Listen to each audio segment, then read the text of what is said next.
into a trot, but as other cattle in the rear came up, we were compelled to loosen out and allow them to resume their running, or they would have scattered on us like partridges.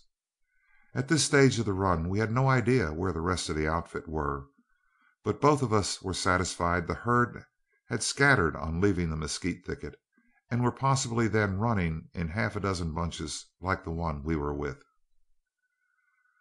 Stallings' horse was badly winded, and on my suggestion he dropped out on one side to try and get some idea how many cattle we were leading. He was gone some little time, and as Nigger cantered along easily in the lead, I managed to eject the shells from my 6-shooter and refill the cylinder. On Joe's overtaking me again, he reported that there was a slender column of cattle half a mile in length following. As one man could easily lead this string of herd until daybreak, I left Stallings with them and rode out to the left nearly a quarter of a mile, listening to hear if there were any cattle running to the left of those we were leading. It took me but a few minutes to satisfy myself that ours was the outside band on the left, and after I rejoined Joe, we made an effort to check our holding. There were about 50 or 60 big steers in the lead of our bunch, and after worrying them into a trot, we opened in their front with our 6-shooters, shooting into the ground in their very faces, and were rewarded by having them turn tail and head the other way. Taking advantage of the moment, we jumped our horses on the retreating leaders, and as fast as the rear cattle forged forward, easily turned them. Leaving Joe to turn the rear as they came up, I rode to the lead, unfastening my slicker as I went, and on reaching the turned leaders, who were running on an angle from their former course, flaunted my fish in their faces until they re-entered the rear guard of our string, and we soon had a mill going which kept them busy and rested our horses.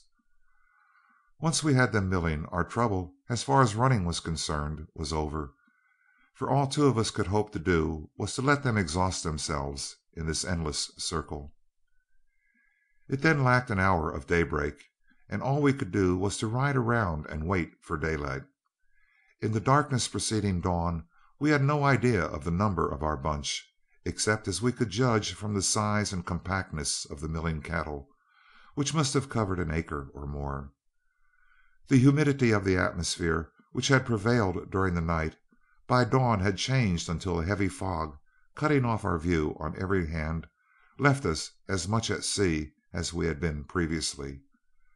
But with the break of day we rode through our holding a number of times, splitting and scattering the milling cattle, and as the light of day brightened, we saw them quiet down and go to grazing as though they had just arisen from a bed ground.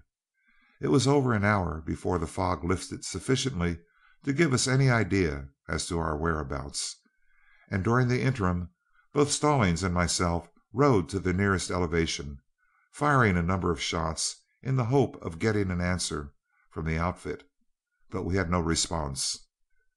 When the sun was sufficiently high to scatter the mists which hung in clouds, there was not an object in sight by which we could determine our location.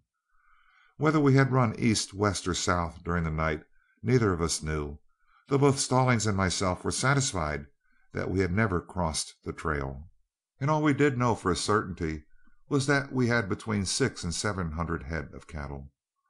Stallings had lost his hat, and I had one sleeve missing and both outside pockets torn out of my coat, while the mesquite thorns had left their marks on the faces of both of us, one particularly ugly cut marking Joe's right temple. "I've worn leggings for the last 10 years," said Stallings to me as we took an inventory of our disfigurements, "and for about 10 seconds in forcing that mesquite thicket was the only time I ever drew interest on my investment. They're a heap like a 6-shooter. Wear them all your life and never have any use of them." With a cigarette for breakfast, I left Joe to look after our bunch, and after riding several miles to the right, cut the trail of quite a band of cattle. In following up this trail, I could easily see that someone was in their lead, as they failed to hold their course in any one direction for any distance, as free cattle would. After following this trail about 3 miles, I sighted the band of cattle, and on overtaking them found two of our boys holding about half as many as Stallings had. They reported that the Rebel and Bob Blades had been with them until daybreak, but having the freshest horses, had left them with the dawn and ridden away to the right, where it was supposed the main body of the herd had run. As Stallings' bunch was some 3 or 4 miles to the rear and left of this band, Wyatt Roundtree suggested that he go and pilot in Joe's cattle, as he felt positive that the main body were somewhere to our right. On getting directions from me as to where he would find our holding, he rode away, and I again rode off to the right, leaving Rod Wheat with their catch. The sun was now several hours high, and as my black's strength was standing the test bravely, I cross-cut the country and was soon on another trail of stampeded cattle. But in following this trail, I soon noticed 2 other horsemen preceding me.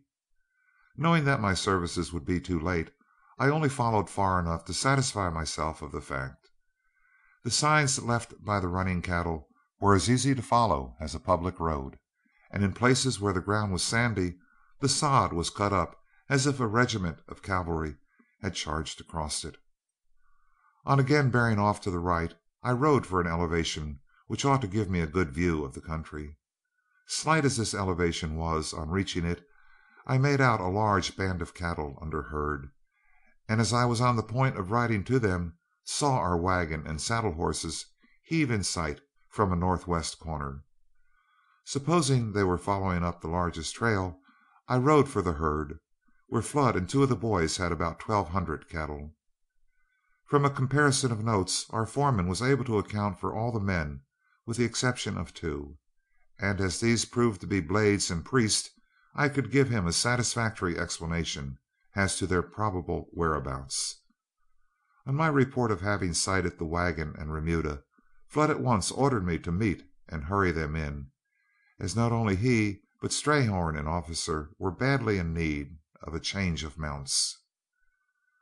I learned from McCann, who was doing the trailing from the wagon, that the regular trail was to the west, the herd having crossed it within a quarter of a mile after leaving the bed ground.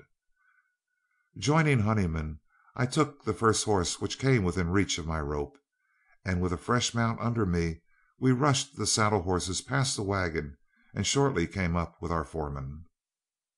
There we rounded in the horses as best we could without the aid of the wagon, and before McCann arrived, all had fresh mounts and were ready for orders.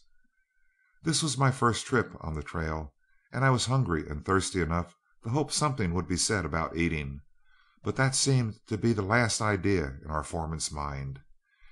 Instead, he ordered me to take the 2 other boys with me, and after putting them on the trail of the bunch which the Rebel and Blades were following, to drift in what cattle we had held on our left.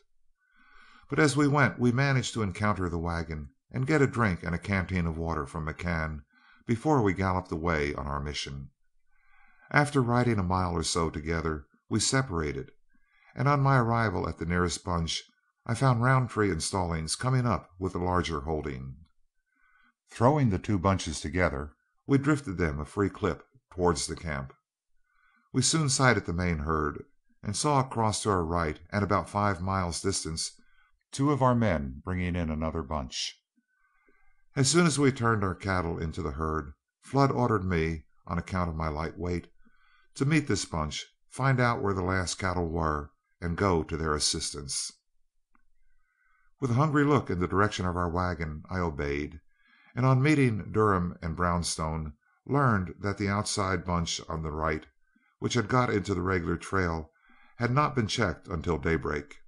All they knew about their location was that the up stage from Oakville had seen 2 men with Circle Dot cattle about 5 miles below, and had sent up word by the driver that they had something like 400 head.